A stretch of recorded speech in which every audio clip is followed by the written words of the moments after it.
Paytm. For most of us folks, this word is innocent enough. It's just a payments app. But for folks who invested in the company's IPO, the word may be triggering. After all, the company's share price is tanking every other day. However, good times may be ahead for Paytm investors because the company claims it will be profitable, at least operationally profitable, by September 2023. But how true is this statement? Welcome back to Revolution ReadOn, a daily podcast where we break down one story from the world of business and finance. Click on the subscribe button to never miss an update from us. Here's your story for today. Let's analyze Paytm's Q2 23 performance to get an answer. Paytm saw a massive growth in its loan business. The number of loans disbursed grew 224% year on year, while the loan amount increased by 482% to 7,313 crore rupees.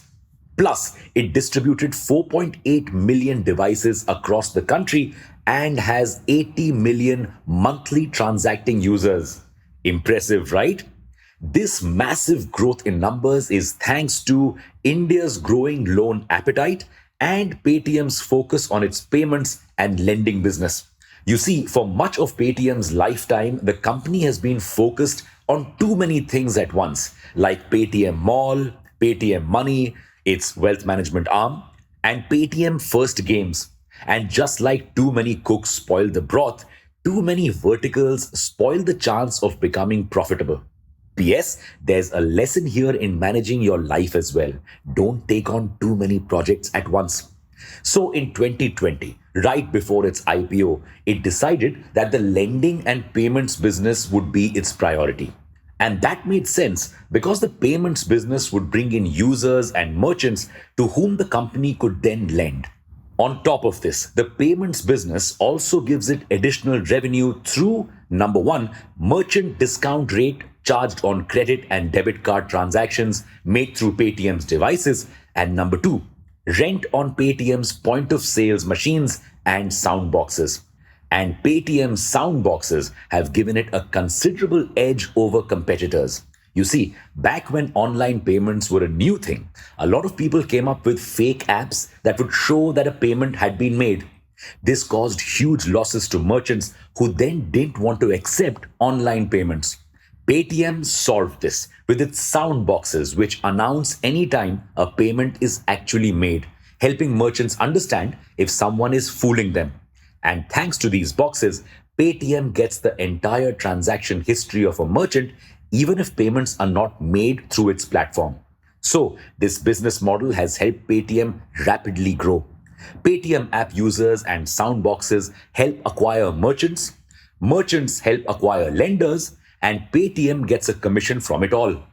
But there are a few inherent challenges to this business, which is what is stopping Paytm from becoming profitable.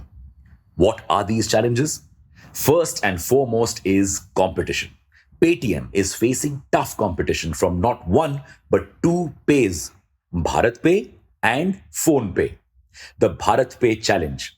Bharat Pay is giving Paytm competition in the lending space.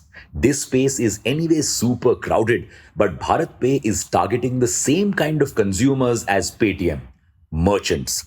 It also has an advantage over Paytm, a small finance bank license, which means it can disburse loans on its own. Confused? Currently, Paytm doesn't act as a lender.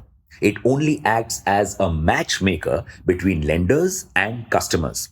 It identifies those in need of loans and recommends them to lending facilities. For this, it earns a commission. But Bharat Pay has control over its entire lending business, which means it obviously earns more than Paytm, even if it is disbursing lesser loans.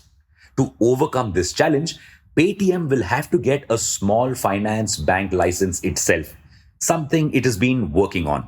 But this will bring in a whole new challenge: high employee costs.